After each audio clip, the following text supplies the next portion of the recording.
I should have known trouble was brewing the moment I saw Karen storming across the cul-de-sac with that pet carrier and a look of grim determination on her face. You see, our neighborhood had become home to a sweet orange tabby cat over the past year.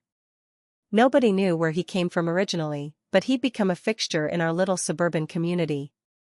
The kids named him Mister Whiskers, and he'd made his rounds between various houses, accepting treats and affection from anyone willing to offer them.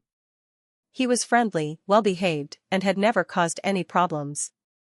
But apparently, that wasn't good enough for Karen, our HOA president.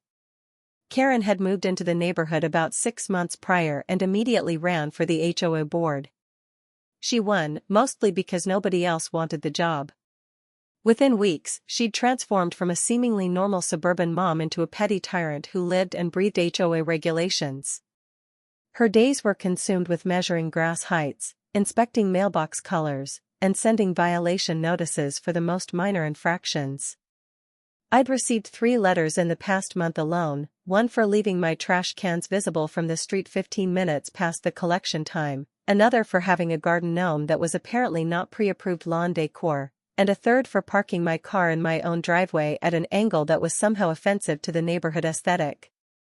But this situation with Mr. Whiskers was different. This felt personal, and it felt cruel. I watched from my front window as Karen chased the poor cat around the Hendersons' front yard, carrier in hand, her face red with exertion. Mr. Whiskers easily evaded her, leaping over hedges and eventually disappearing under a parked car. Karen straightened up, smoothed her hair, and pulled out her phone, no doubt preparing to send another one of her infamous neighborhood-wide emails. If you're enjoying this story so far, I'd absolutely love it if you could hit that like button and subscribe to Karen Eat World. Your support helps me bring you more epic tales of justice and revenge, and trust me, this story is just getting started. Now, let's get back to Karen and her absolutely unhinged crusade against an innocent cat. Sure enough, within 10 minutes, my phone buzzed with an email notification. The subject line read, "Urgent, feral animal hazard in our community." I opened it, already dreading what I'd find. Karen had written a 3-page manifesto about the dangers of stray animals, complete with cherry-picked statistics about diseases and property damage. She claimed Mr. Whiskers was a menace that defecated in flower beds, which was rich considering I'd seen her own dog doing exactly that in multiple yards. She demanded that the cat be trapped and taken to animal control immediately, where, as she delicately put it, appropriate measures could be taken to ensure community safety. I knew what that meant. Our local animal control had a 72-hour policy. Unclaimed strays were euthanized after 3 days. Karen was essentially calling for a death sentence for a cat whose only crime was existing in her perfect little kingdom. I felt my blood pressure rising as I read through her email, each paragraph more ridiculous than the last.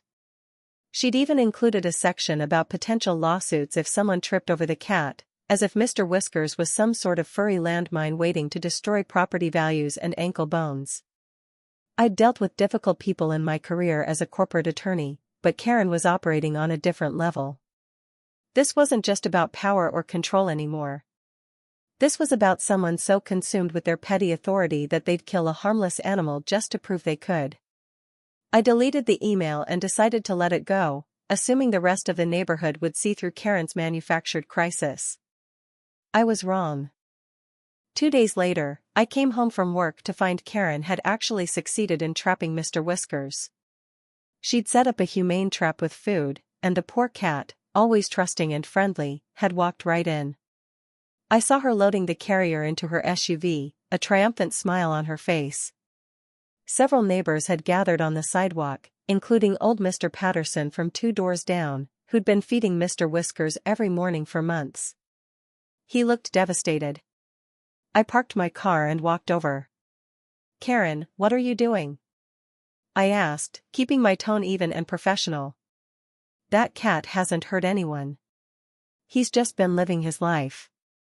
She turned to me with that condescending smile I'd come to know so well. "The HOA has rules about animals.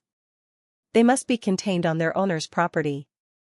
Since this cat has no owner and no property, it's in violation. I'm taking it to animal control where it belongs." This is for the safety and property values of everyone in this neighborhood. Property values? Mr. Patterson interjected, his voice shaking. That cat has brought more joy to this neighborhood than you ever have, Karen. The kids love him.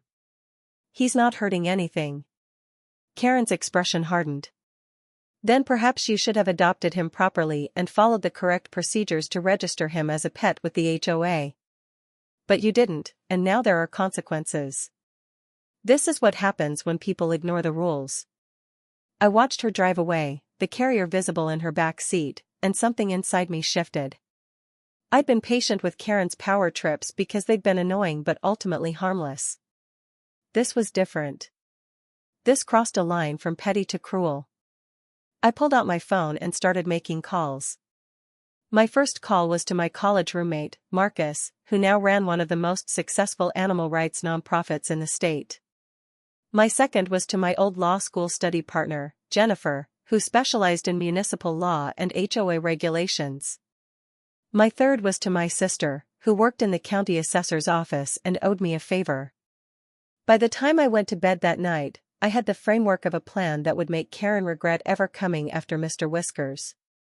The next morning, I took a personal day from work and drove to animal control. Thanks to Marcus's connections, I was able to speak directly with the director. I explained the situation, showed him the timestamps on Karen's emails proving she'd trapped the cat purely out of spite, and had Marcus's nonprofit formally place a hold on Mister Whiskers pending a potential adoption. The cat was safe, at least for now. But that was just the beginning. The emergency HOA board meeting I requested was scheduled for that evening. Karen looked annoyed when I arrived, clearly unhappy that I'd invoked my right as a homeowner to call for a special session. The board consisted of Karen as president, 2 other neighbors who mostly rubber-stamped whatever Karen wanted, and a treasurer who rarely spoke. There were about 15 other residents in attendance, more than usual. Word had spread about Mister Whiskers, and people were upset. I stood up and addressed the board. I'm here to propose that we amend our HOA bylaws to designate Mister Whiskers as the official mascot of our community. Under Section 7.3 of our governing documents, the board has the authority to establish community symbols and designations that enhance neighborhood character and cohesion. I have here a petition signed by 38 households, more than the required 2/3 majority, supporting this designation. Karen's face went through several shades of red. That's absurd. We can't just make a stray cat a mascot. That's not what that bylaw is for. Actually, I continued, pulling out a folder of documents Jennifer had helped me prepare, that's exactly what that bylaw is for. It was used in 2015 to designate the oak trees on Maple Street as heritage trees. It was used in 2018 to establish the Neighborhood Watch program as an official community institution. The language is broad specifically to allow flexibility. And with the required supermajority of homeowners supporting this designation, the board is actually obligated to bring it to a vote. One of the other board members, Cynthia, looked uncomfortable. I mean, she's right about the bylaw, Karen. And a lot of people did sign the petition. My own kids were asking about the cat. Karen's jaw clenched. Fine. We'll vote. All opposed? She raised her hand, alone. The other 3 board members, reading the room and seeing the crowd of neighbors, voted in favor. Karen looked like she'd swallowed a lemon. Motion passes. But there will be conditions and regulations. Of course, I said smoothly. As an official neighborhood mascot, Mister Whiskers would need proper care. I propose we establish a community fund for his veterinary care and feeding. I'm personally prepared to contribute the first $1,000 and will volunteer to be the primary caretaker, with veterinary care provided by Dr. Sarah Chen on Willow Street, who's already agreed to donate her services. Over the next week, things moved quickly. Mister Whiskers was officially adopted under the HOA's designation, with me listed as his primary guardian but with his status as a community mascot clearly established in the amended bylaws. He got a full veterinary checkup, all his shots, and was neutered. Dr. Chen confirmed he was healthy and approximately 3 years old. I had a small cat door installed in my garage and set up a cozy space for him, though he still made his rounds through the neighborhood as he always had. Karen was furious but couldn't do anything about it. The decision had been made by the board under proper procedures with community support.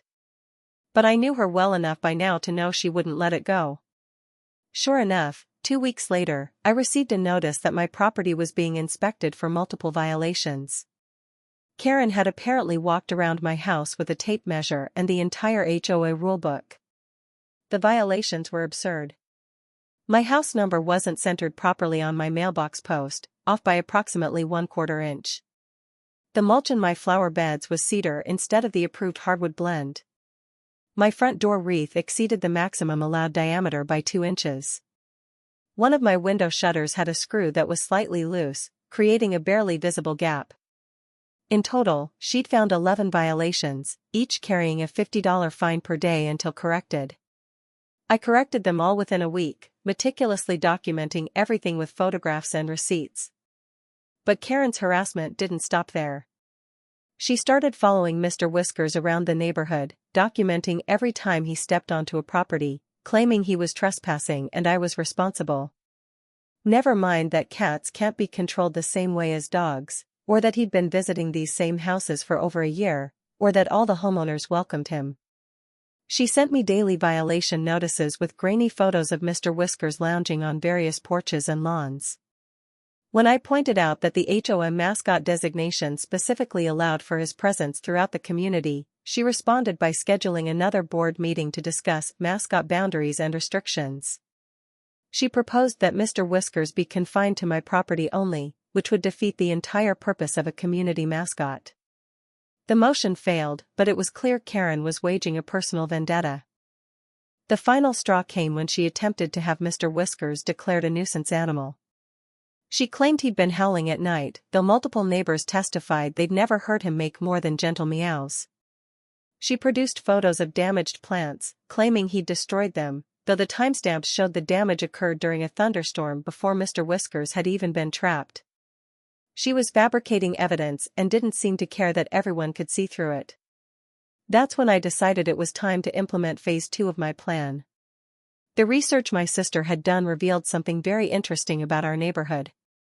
The entire development had been built on land sold by the county 15 years ago, with specific easements and restrictions that had been largely forgotten. One of those restrictions was that a certain percentage of the development had to maintain green space accessible to all residents. The HOA had been meeting this requirement through our small community park and the walking trails around the retention pond. But there was a loophole. The county code specified that the green space calculation could include privately owned parcels if those parcels were designated for community benefit and access was guaranteed through recorded easements. With Jennifer's help, I'd discovered that when our development was first established, there were supposed to be 3 such parcels, but only 2 had ever been properly designated. The third parcel, approximately 1/4 acre of land, had somehow slipped through the cracks during the original development. It had been assumed to be part of the green space, but no easement had ever been recorded, and technically, it had reverted to county ownership due to unpaid back taxes. This parcel was a small wooded area between our neighborhood and the main road, with a narrow gravel path that residents used as a shortcut to the shopping center. It was used daily by dozens of people and had been for years, but nobody had ever questioned its legal status. Most importantly, this wooded area happened to border directly on one property in particular. Can you guess whose? That's right. Karen's house backed directly onto this parcel. I attended the county tax auction with a cashier's check already prepared. The parcel was listed among hundreds of other forgotten plots and foreclosed properties. Nobody else bid on it. Why would they? It was a landlocked 1/4 acre of trees with no road access except through private property. I purchased it for $8,000, the amount of back taxes owed plus the minimum bid. Jennifer filed the deed the same afternoon. Then I got to work. I hired a surveyor to mark the exact boundaries of my new property. It turned out the boundary line ran directly through what Karen thought was her backyard. About 15 feet of what she'd been treating as her property, including the decorative arbor she'd installed and half of her prized rose garden, was actually on my land. The previous owners had simply never noticed or cared, and Karen had never bothered to have a proper survey done when she'd bought the house. I sent Karen a certified letter, very polite and professional, informing her that I'd purchased the parcel and would be securing it against trespassers. I noted that several items on the property, including her arbor and garden features, would need to be removed at her expense within 30 days, or I would exercise my right to remove them and charge her for the cost. Karen's response came within hours. She called an emergency HOA board meeting and accused me of harassment, of deliberately purchasing the land to spite her, of violating the spirit of community values.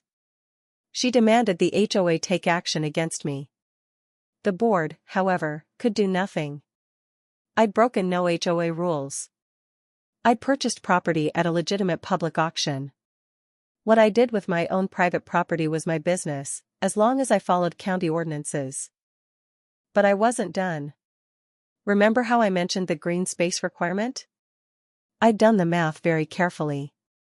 With my parcel now privately owned and not designated for community access, our development was exactly 4.3% below the required green space ratio. Jennifer had already filed a formal complaint with the county planning department. The county's response was swift and brutal.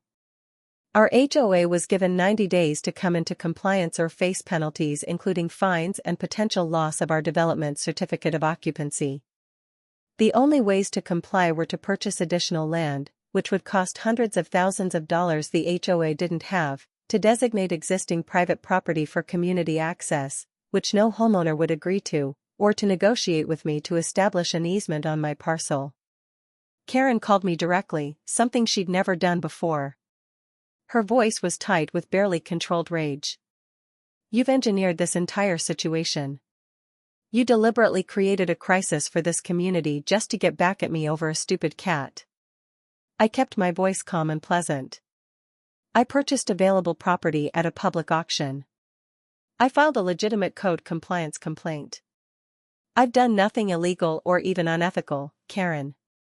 Unlike some people who've weaponized HOA regulations to harass their neighbors and threaten harmless animals. "What do you want?" she asked through gritted teeth. "You clearly want something." "I want you to resign as HOA President," I said simply. "Effective immediately. You'll issue a statement saying you're stepping down to focus on personal matters. You'll stop sending violation notices unless there's a genuine health or safety issue. And you'll leave Mister Whiskers alone forever. And if I don't? Then I'll let the county enforcement proceed. The HOA will face escalating fines. Eventually, they'll force the issue, probably by requiring every homeowner to contribute thousands of dollars in a special assessment to purchase additional land. Your neighbors will know exactly who's responsible for that financial burden. I'll make sure of it. Oh, and those items on my property that you've been trespassing to maintain? I'll have them removed this weekend. I've already gotten quotes. The cheapest is $4,000, which I'll bill to you since they're your property." There was a long silence on the other end of the line. I could practically hear her calculating her options. Finally, she spoke, her voice cold. "I'll think about it." "You have 24 hours, I said. After that, I proceed with enforcement." The next afternoon, I received an email from Karen to the entire HOA. She was resigning, effective immediately, citing personal reasons and a desire to spend more time with family. The board would hold elections for her replacement within 60 days. There was no apology, no acknowledgement of her behavior, but it didn't matter. She'd lost. But I still had one more move to make. I met with the new interim HOA president and proposed a solution to the green space crisis. I would grant a permanent easement on my property for community access, maintaining it as green space, in exchange for the HOA formally recognizing Mister Whiskers as a permanent community mascot with full roaming privileges, and establishing strict guidelines against using HOA rules for personal harassment. The board agreed unanimously. The county accepted the easement and closed the compliance case. Our neighborhood returned to normal, or at least as normal as it had been before Karen's reign of terror. Mr. Whiskers continued his daily rounds, now wearing a cute collar with a tag identifying him as our official mascot. The real beauty of the situation revealed itself about a week later.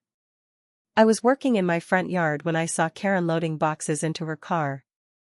Curious, I walked over to where Mr. Patterson was checking his mail. "Is Karen moving?" I asked. He grinned. "Selling the house. Apparently, she's so embarrassed by the whole situation that she can't stand to stay. Plus, once the survey revealed she doesn't actually own part of what she thought was her yard, the property value dropped. She's taking a loss on the sale." As if on cue, Mr. Whiskers appeared from around the corner, trotting directly across Karen's front lawn on his way to visit the kids on Elm Street. Karen emerged from her garage, saw the cat, and for a moment our eyes met. I watched as the full scope of everything that had happened washed over her face. She'd tried to kill a cat to prove her power, and in doing so, she'd lost everything. Her position, her authority, her money, her home, and her reputation in the community. She'd been outmaneuvered at every turn by the very systems and rules she'd weaponized against others, and there was absolutely nothing she could do about it. The look of complete and utter defeat in her eyes was absolutely priceless. Mr. Whiskers paused on her lawn, sat down, and began calmly grooming his paw, utterly oblivious to the chaos he'd inadvertently caused. If you enjoyed this epic tale of justice and feline-inspired revenge, please smash that like button and subscribe to Karen Eat World for more incredible stories where entitled people get exactly what they deserve. Your support means everything, and trust me, I've got plenty more stories where this came from. Thanks for listening, and remember, never underestimate the power of a determined person with a good lawyer and a love for cats.